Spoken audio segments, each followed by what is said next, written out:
സ്വാഗതം. ടോപ്പ് ന്യൂസിലേക്ക് വാർത്തകൾ നോക്കി വരാം ഒറ്റനോട്ടത്തിൽ.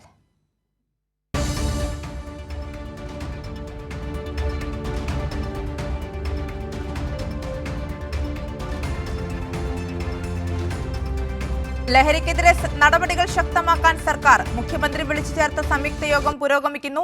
എക്സൈസും തുടർ നടപടികൾ യോഗത്തിൽ അവതരിപ്പിക്കും. ഇന്റലിജൻസ് വിഭാഗങ്ങൾ ശേഖരിക്കുന്ന വിവരങ്ങൾ പരസ്പരം പങ്കുവയ്ക്കും. കുട്ടികളിലെ ഡിജിറ്റൽ അഡിക്ഷൻ തടയാൻ നടപടി സ്വീകരിക്കുന്നുണ്ടെന്ന് മുഖ്യമന്ത്രി പിണറായി വിജയൻ. ഏഷ്യാനെറ്റ് ന്യൂസ് ഉടമ രാജീവ് ചന്ദ്രശേഖരനെ BJP സംസ്ഥാന പ്രസിഡന്റായി പ്രഖ്യാപിച്ചു. ഔദ്യോഗിക പ്രഖ്യാപനം നടത്തി പ്രഹ്ലാദ് ജോഷി. കടുത്ത അതൃപ്തിയിൽ സംസ്ഥാന നേതാക്കൾ.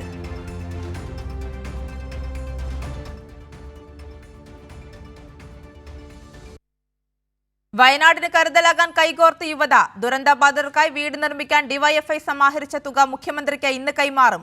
കൈമാറുക 100 വീട് നിർമ്മിക്കുന്നതിനായുള്ള തുകയും ധാരണാപത്രവും.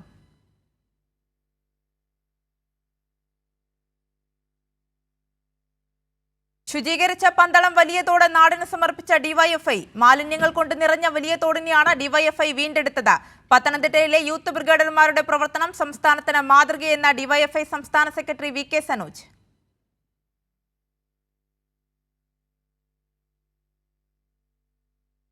ചെറുവണ്ണൂരിലെ ആസിഡ് ആക്രമണത്തിൽ പ്രതികരണവുമായി യുവതിയുടെ മാതാവ്. പ്രതി പ്രവിശ്യയെ നിരന്തരമായി ഉപദ്രവിച്ചിരുന്നുവെന്ന മാതാവ്.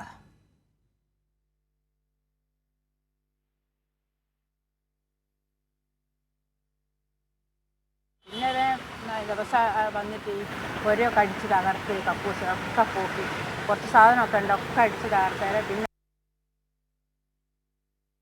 ലാസ്റ്റ് ഓള് പറഞ്ഞതാ ഈ വീട്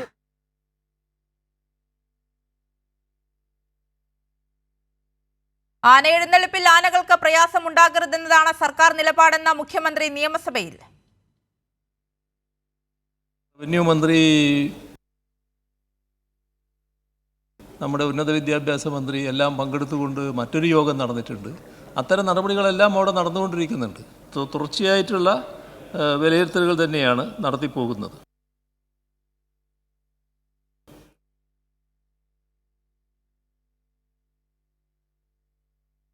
എറണാകുളം SRM റോഡിൽ യുവാവിനെ കാറിടിച്ചു കൊലപ്പെടുത്താൻ ശ്രമിച്ച കേസിലെ പ്രതികളുടെ അറസ്റ്റ് ഉടൻ. പോലീസിന്റെ നിരീക്ഷണത്തിലുള്ള സനീഷ്, അമർനാഥ് എന്നിവർക്കായി മൊബൈൽ ഫോൺ കേന്ദ്രീകരിച്ച അന്വേഷണം. അറസ്റ്റിലായ അടൂർ സ്വദേശി അഭിലാഷിനെ കസ്റ്റഡിയിൽ വാങ്ങാൻ പോലീസ്.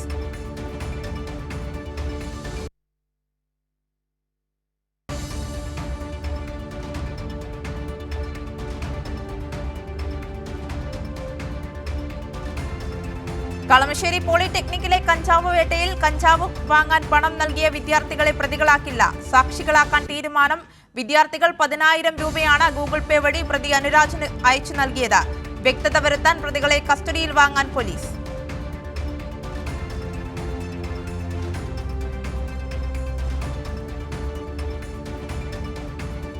കേന്ദ്ര സർക്കാർ ആസൂത്രിതമായി തൊഴിലുറപ്പിനെ ഇല്ലാതാക്കുന്നുവെന്ന് മന്ത്രി MB രാജേഷ് നിയമസഭയിൽ.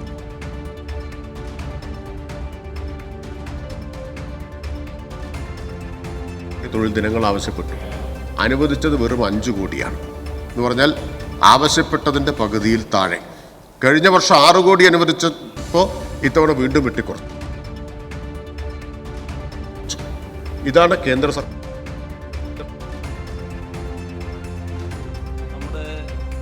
നമ്മുടെ സഹോദരിമാർ വിദേശത്ത് തട്ടിപ്പിനിരയാകുന്നത് തടയാൻ എംബസി മുഖേന ബന്ധപ്പെടണമെന്ന് മുഖ്യമന്ത്രി നിയമസഭയിൽ. അതിന്റെ ഭാഗമായി വല്ലാത്ത വിഷമം അനുഭവിക്കേണ്ടി വന്ന ഒരുപാട് ആൾക്കാർ. ഇക്കാര്യത്തിൽ ബോധവൽക്കരണ നടപടികൾ നമ്മൾ തുടർച്ചയായി സ്വീകരിച്ചു വരുന്നുണ്ട്. പക്ഷേ ഏറ്റവും നല്ല പരിഹാര മാർഗം ഏതൊരു വിദേശ രാജ്യത്ത് ജോലിക്ക് ചെല്ലുമ്പോഴും ആ ജോലി സ്വീകരിക്കുന്നവർക്ക് എംബസി മുഖേന ഒരു സൗകര്യമൊരുക്കുക എന്നുള്ളതാണ്. എംബസിയുമായി ബന്ധപ്പെടാൻ സാധിക്കണം. അപ്പോൾ എവിടെയാണോ തൊഴിൽ ചെയ്യേണ്ടത് ആ തൊഴിൽ ഉടമ എംബസിയുമായി ബന്ധപ്പെട്ട് ഈ ആളെ സ്വീകരിക്കുന്ന നില വരണം. അപ്പോൾ ഒരു മറ്റ് തട്ടിപ്പുകളോ ഇവരുടെ ആനുകൂല്യങ്ങൾ ലഭിക്കാതിരിക്കലോ മറ്റ് പ്രയാസങ്ങളോ ഒക്കെ ഒഴിവാക്കാൻ സാധിക്കും. എന്തെങ്കിലും ഉണ്ടെങ്കിൽ എംബസിയുടെ ഒരു ഉത്തരവാദിത്വമായിട്ടും വരും. പക്ഷേ നിർഭാഗ്യവശാൽ നമ്മുടെ രാജ്യത്തെ പൗരരുടെ കാര്യത്തിൽ ഇത്തരമൊരു നിലപാട് കേന്ദ്ര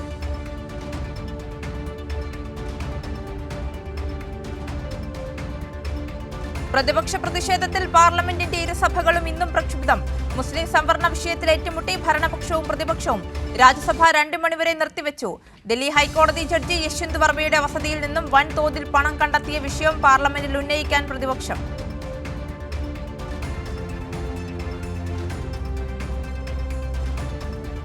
മയക്കുമരുന്നിനെതിരായ പോരാട്ടത്തിന് ബജറ്റിൽ തുക വകയിരുത്തി കൊച്ചി കോർപ്പറേഷൻ. 50 ലക്ഷം രൂപ ബജറ്റിൽ വകയിരുത്തി ജാഗ്രതാ സമിതികളും ഒബ്സർവേഷൻ സെന്ററുകളും ആരംഭിക്കും.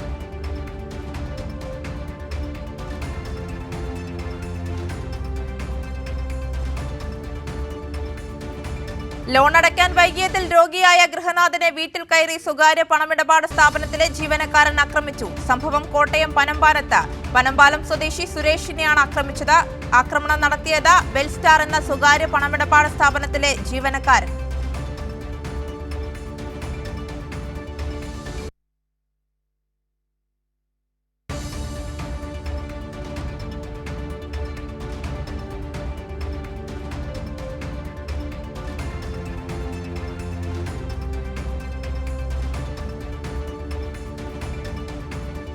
ഔദ്യോഗിക വസതിയിൽ നിന്നും നോട്ട് കെട്ടുകൾ കണ്ടെത്തിയ സംഭവത്തിൽ തെളിവുകളും മൊബൈൽ ഫോൺ രേഖകളും നശിപ്പിക്കരുതെന്ന ജഡ്ജി യശ്വന്ത് വർമ്മയ്ക്ക് കോടതി നിർദ്ദേശം.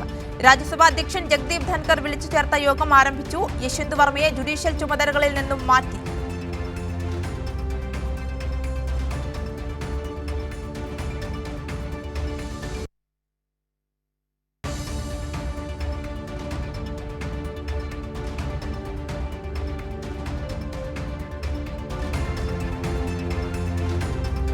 ക്ഷേത്രാങ്കണത്തിൽ ഇഫ്താർ വിരുന്ന് സംഘടിപ്പിച്ച മതസൗഹാർദ്ദത്തിന്റെ സന്ദേശം വിളിച്ചോതി കോഴിക്കോട്ടെ താവണ്ടി ശ്രീ ഭഗവതി ക്ഷേത്രം. ഇഫ്താർ വിരുന്ന് സംഘടിപ്പിച്ച തിറമഹോത്സവവുമായി ബന്ധപ്പെട്ട ക്ഷേത്ര കമ്മിറ്റിയുടെ നേതൃത്വത്തിൽ.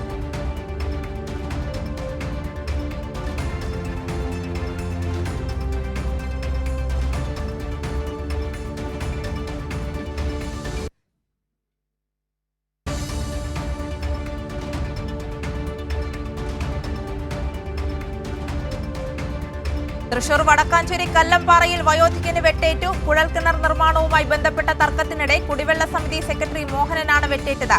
കുടിവെള്ള പദ്ധതിക്കായി കുഴൽക്കിണർ നിർമ്മിക്കുന്നതിനിടെ ഒഴുകിവന്ന വെള്ളം വീട്ടിലെത്തിയെന്ന് പറഞ്ഞ സമീപവാസിയായ ഏലിയാസ് ആണ് സെക്രട്ടറിയെ ആക്രമിച്ചത്.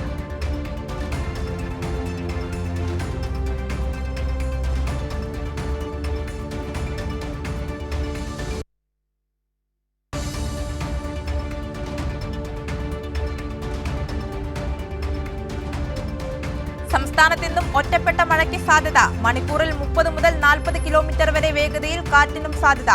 ജാഗ്രത പാലിക്കാനും നിർദ്ദേശം.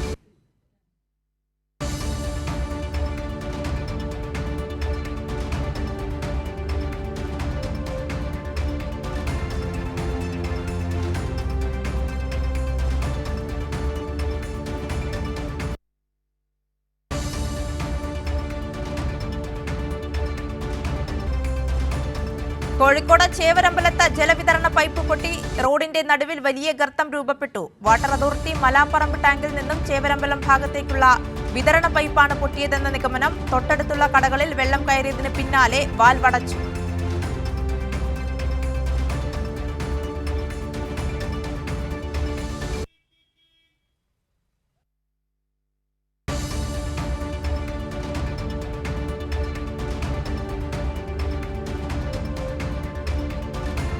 ഈങ്ങാപ്പുഴയിലെ ഷിബില വധക്കേസിൽ യാസറിനെ കസ്റ്റഡിയിൽ ആവശ്യപ്പെട്ടുള്ള അപേക്ഷ ഇന്ന് കോടതിയിൽ. 2 ദിവസത്തെ കസ്റ്റഡി അപേക്ഷ ആവശ്യപ്പെട്ട അന്വേഷണ സംഘം. കേസ് പരിഗണിക്കുക താമരശ്ശേരി മജിസ്ട്രേറ്റ് കോടതി. കസ്റ്റഡിയിൽ ലഭിച്ചാൽ പ്രതിയെ സംഭവസ്ഥലത്തെത്തിച്ച് തെളിവെടുക്കും.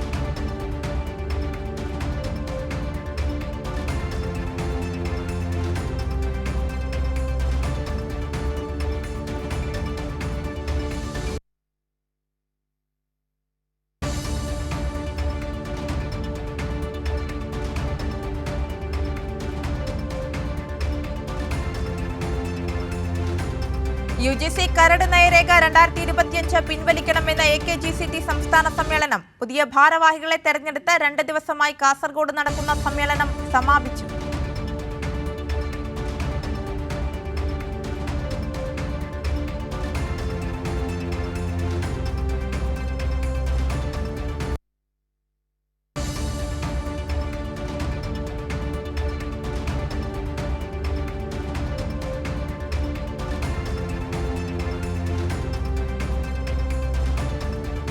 കാസർഗോഡ് ചീമേനി രക്തസാക്ഷികളുടെ ഓർമ്മ പുതുക്കി നാട്. ചീമേനിയിൽ നടന്ന അനുസ്മരണ സമ്മേളനം മന്ത്രി VN വാസവൻ ഉദ്ഘാടനം ചെയ്തു.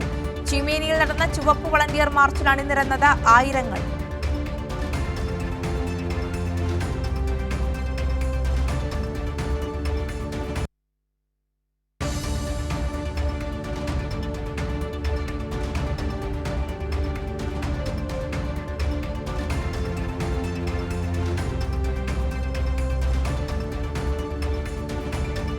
മലയോര ഹൈവേയുടെ മലപ്പുറം ജില്ലയിലെ ആദ്യ റീച്ച് നിർമ്മാണം പൂർത്തിയായി. 2ാം റീച്ച് നിർമ്മാണം 2 മാസത്തിനകം പൂർത്തിയാക്കുമെന്ന് മന്ത്രി PA മുഹമ്മദ് റിയാസ്. മൈലപ്പാറ ടൗൺ നവീകരണത്തിന്റെയും പൂക്കോട്ടുപാടം കാറ്റാടിക്കടവ് റോഡിന്റെയും ഉദ്ഘാടനം നിർവഹിച്ച മന്ത്രി.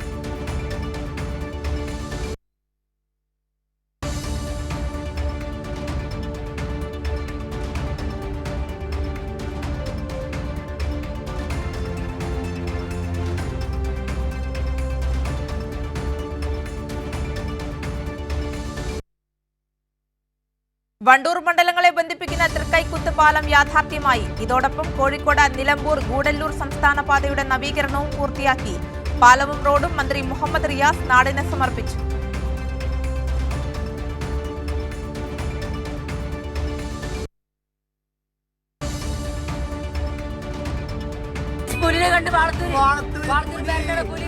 വയനാട് റിപ്പർ വാളത്തൂരിൽ ജനവാസ മേഖലയിൽ പുലിയിറങ്ങി. രാത്രി 8:30ഓടെയാണ് നാട്ടുകാർ പുലിയെ കണ്ടത്. വളത്തൂർ ട്രാൻസ്ഫോമറിന് സമീപമാണ് പുലിയെത്തിയത്. റോഡിലൂടെ നടന്നു പോയവരാണ് പുലിയുടെ ദൃശ്യങ്ങൾ പകർത്തിയത്.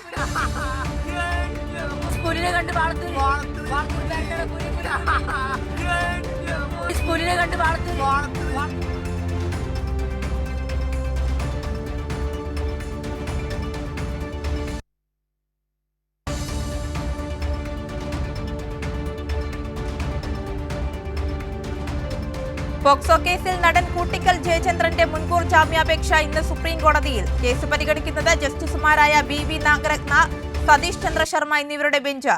4 വയസ്സുകാരിയെ പീഡിപ്പിച്ചതാണ് കൂട്ടിക്കൽ ജയചന്ദ്രനെതിരായ കേസ്.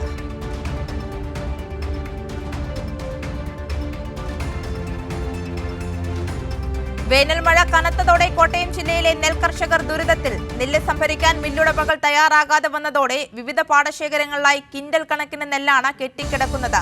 സർക്കാർ പലകുറി ചർച്ച നടത്തിയെങ്കിലും മില്ലുടമകൾ നെല്ലിന് കൂടുതൽ കിഴിവ് ചോദിക്കുന്നതാണ് പ്രതിസന്ധിക്ക് കാരണം.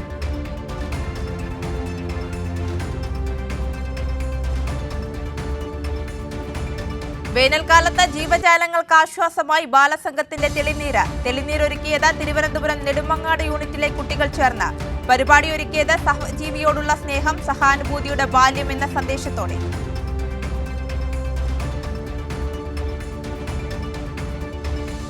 മലപ്പുറം എടയൂരിൽ സൗഹൃദ കൂട്ടായ്മയുടെ നേതൃത്വത്തിൽ മതസൗഹാർദ്ദ സമ്മേളനവും ഇഫ്താർ വിരുന്നും. 1000ഓളം പേരാണ് സൗഹൃദ സംഗമത്തിലും നോമ്പുതുറയിലും പങ്കെടുത്തത്. ചടങ്ങിൽ പ്രദേശത്തെ സാമൂഹിക ജീവകാരുണ്യ പ്രവർത്തകൻ പോളണ്ട് മൂസ ഹാജിയെ ആദരിച്ചു.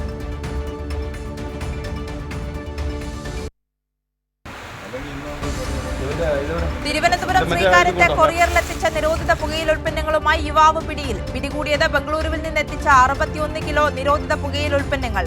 ബീഹാർ സ്വദേശിയായ മുജാഹിദ് മൻസൂദിനെയാണ് പിടികൂടിയത്.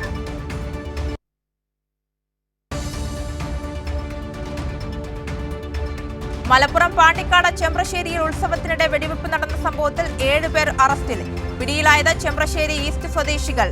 വെടിയുതിർത്ത കൊടകശ്ശേരി റഫീഖിനെ പിടികൂടാനായില്ല.